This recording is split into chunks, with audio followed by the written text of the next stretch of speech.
to talk about this topic, the power of woman. The power of woman.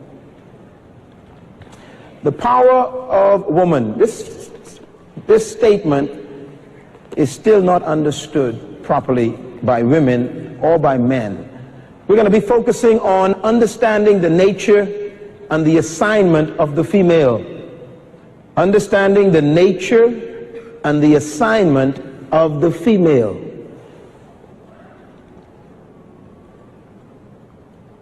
I want to begin with a few statements which have to do with the challenge of the 21st century woman. It's tough to be a woman today. Very difficult to be a woman, a female. It's even more difficult to be a male. And that's why most males want to be women.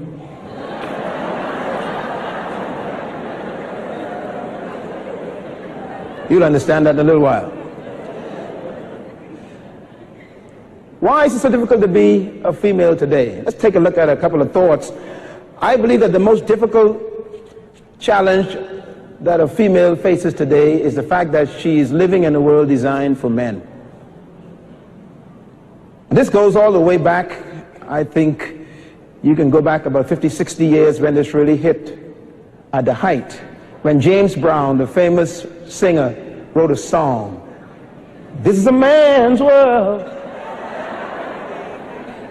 And that song captured the attitude that most men had toward women. Matter of fact, one of the common statements they made was, "Know your place." Do you remember that? And sometimes they told you where your place was. Where was that? In the kitchen and in the bedroom. In other words, there was such a graphic negative attitude toward women by men that even when men had company over, they told their wives to, leave the room. And this was in the Western world. We're not talking about the East, where it's even worse. And so this spirit of a woman being caught up in this world that men created placed women in a very difficult position. Most of you women are still trying to survive and to emerge from that, still struggling with that. A lot of men are having crises right now because men don't know what to do with the new woman.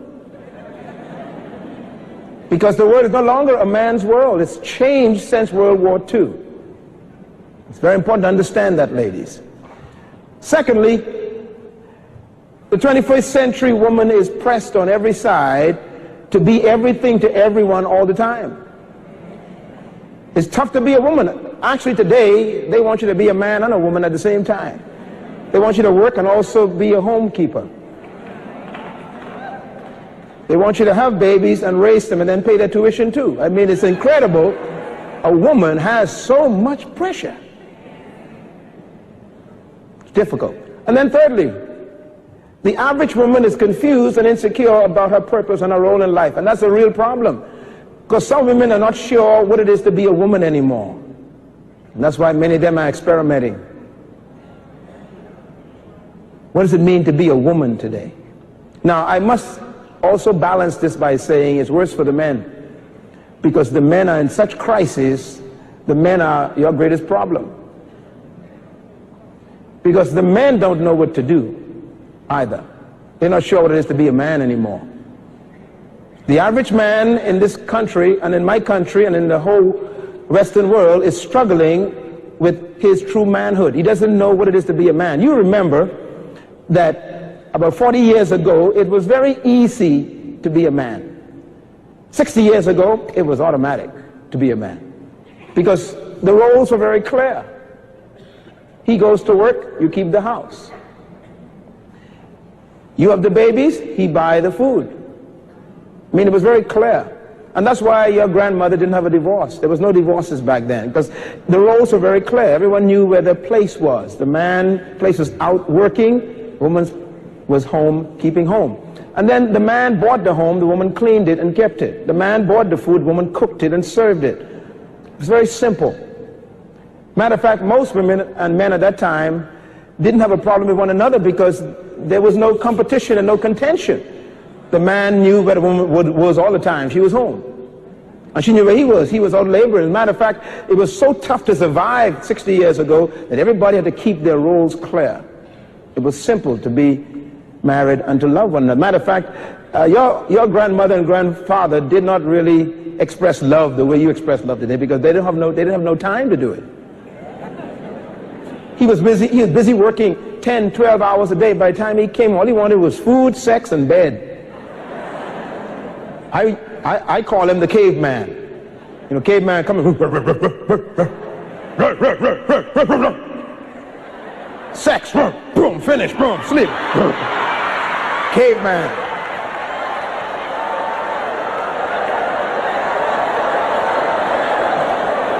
And you know, the woman back then didn't complain. Why? She understood. He worked all day, he was tired, she had his food ready, she fed him, had sex, went to bed, he's happy. Next morning he goes back out in the forest, on the jungle of life, and worked for her and take care of the kids. And so she actually respected him because he did that. He worked hard. And she was respected by him because he knew she took care of the kids and the home and everything. So they respected one another. There was a high respect for them, each other.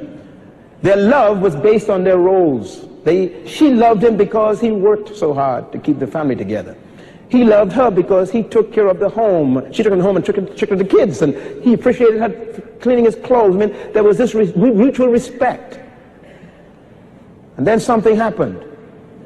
World War II came. World War II changed the world in ways we have not calculated yet.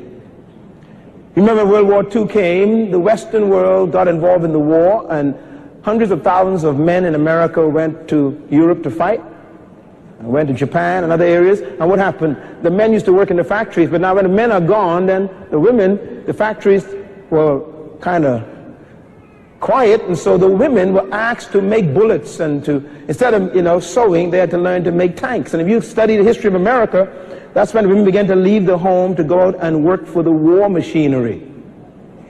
Are you listening carefully? So the men are in the battlefield, they left home. The women now have to go and make the bullets for the men to use in the guns. So women began to leave the home because of the displacement of men. And what happened now, you have, after the war was finished, 1945, the war is finished, the men come back home, and there's no one home. Where is she? She's in the factory. Guess whose job that used to be? His job. So now he comes back with two problems. One, the home's empty and she has his job. Problem, she's now earning revenue. So now we got three problems, because he used to provide everything. That's why she respected him. Now she's making more than he's making, so the respect has dropped. Thirdly, they used to need each other. That's why your grandmother and grandfather never got a divorce. They needed each other. Matter of fact, if she didn't mention leaving, his question would have been, where are you going? She had no money, she had no support, so that's why she stayed. That's why many times, 60 years ago, a woman may be abused by a man but never leave.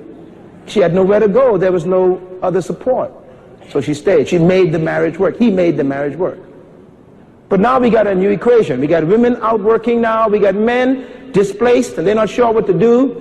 And back then, a man's manhood was measured by simple things like he builds the house for her, he earns the food, he brings home the bacon, he pays the utilities, he takes care of the kids as far as their maintenance, and he protects the family. And it was clear, that's what a man does. She was very clear. What she did was she kept the house clean, she kept the kids in order, she cooked the food, and she took the money and distributed properly. But now here comes a new equation. He comes home, and today it's still being felt. He doesn't know what it is to be a man anymore. I mean, women, and it's not your fault, please don't think it's your fault. It's what happened to our social structure.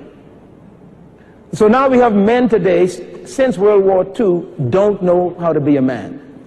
Now your grandfather told you, boy, you want to be a man, put your foot down in your house.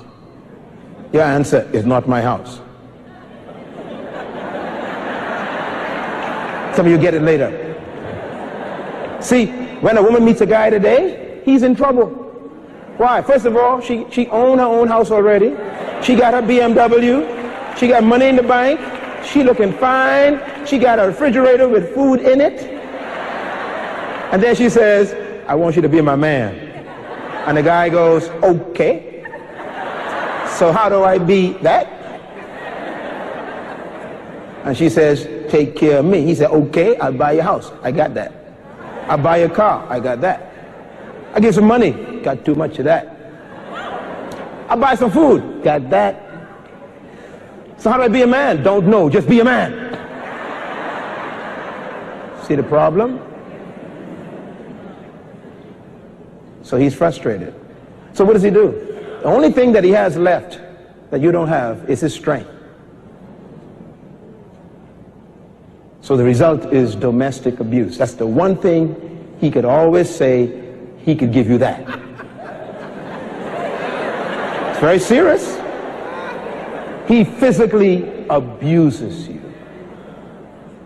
And that's why domestic violence is so high. Because we got a male in crisis who is frustrated at misunderstanding what manhood means. Because you see, in the past, womanhood and manhood was measured by the roles that they played. But now the roles are gone. 40 years ago, the man brought home the bacon. Today, the woman owns the pig. Am I right? What do you do when the woman makes more money than you? Men fall apart. They don't know what to do with that. They don't know, well, how am I supposed to feel like a man if you make more money than me? See, and he feels this crisis inside. And that's why it's important for you to come to a conference just to learn not only that that is happening, but what do you do about that? And whether the way we measured womanhood and manhood is the way it should have been measured. Let me just say this very quickly too, that nowhere in the Bible does God ever tell a woman to cook.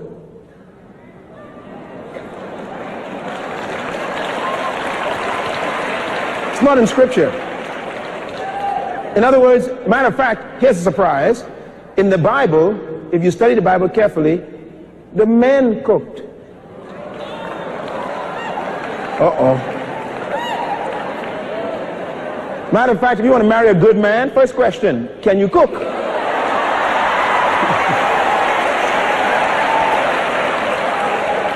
Very important. Do you remember when Isaac was about to die? This guy's on a deathbed. Now, you know, when someone's dying, they want the best meal.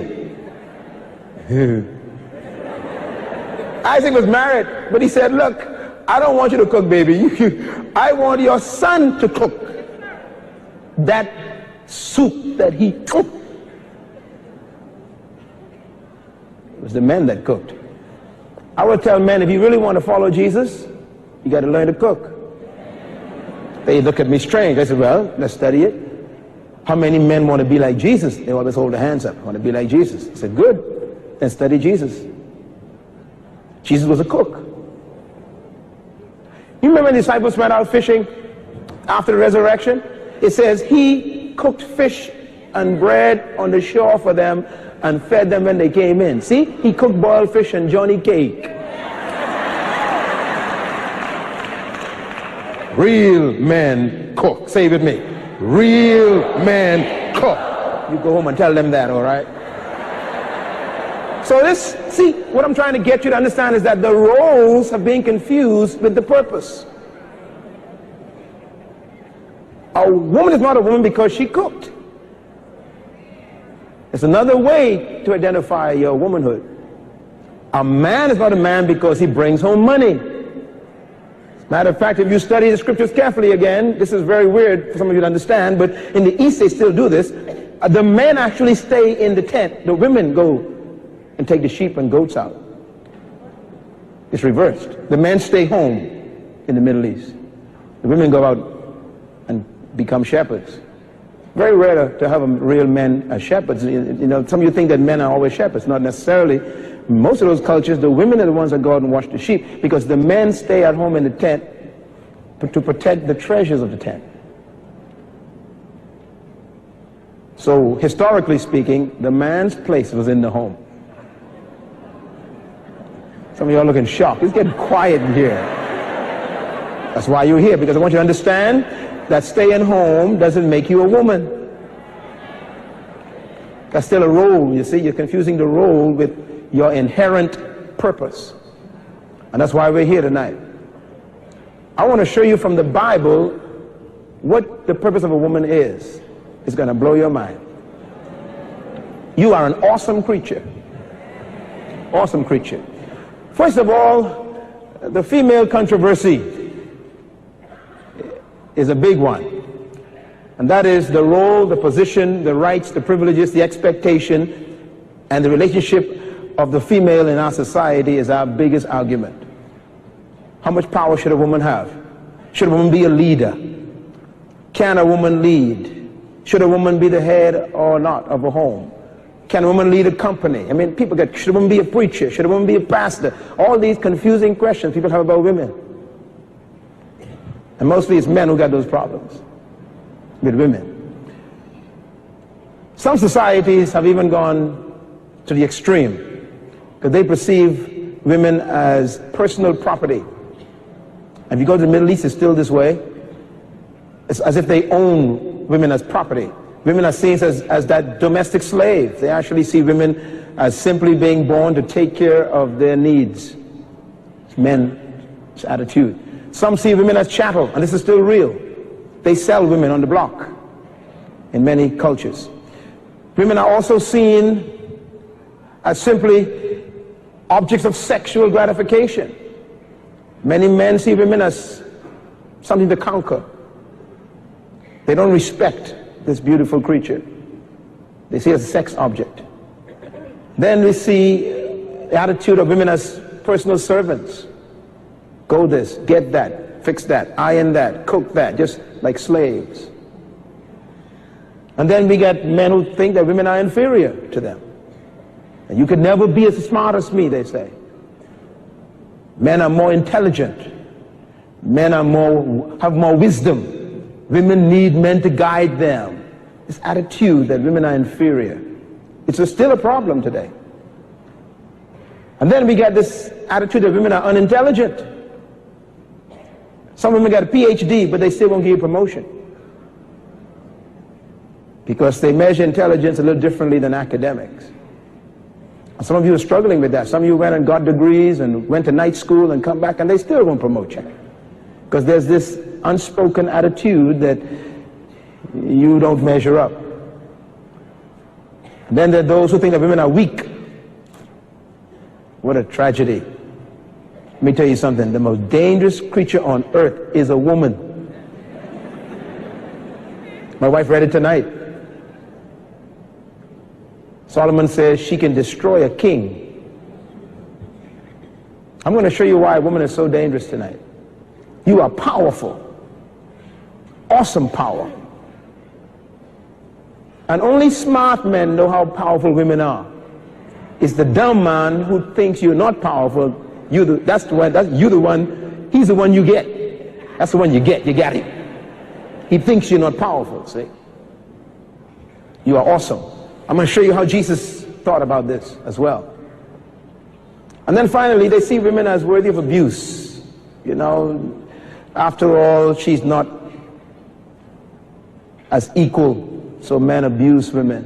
What a tragedy. I was in a session last night, in a counseling session, and heard a story of this woman going through some problems. And I was like, if I could find this guy, I would drag him in the alley and take a baseball bat and pray first. And then I will beat him, kill him, and tell God he died.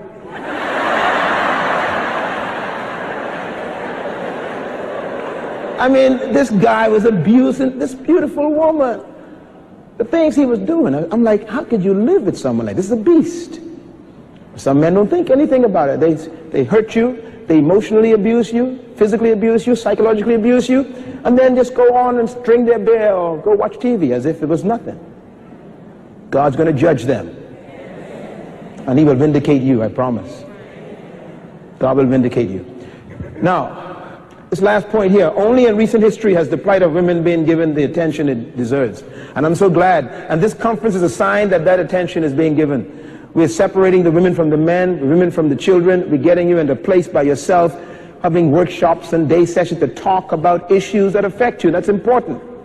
The United Nations have been trying to do some things in this area in different parts of the world, and of course, you know, their philosophical and principle foundation is a little questionable, but at least they're trying to give some attention to women's issues. But nobody can deal with women. In order to answer the questions of how to become a woman, purpose is defined as the original reason for your life, and eventually you will destroy yourself. Declare your glory, the nations bow before thee, and in this place let your praise arise. The Philippines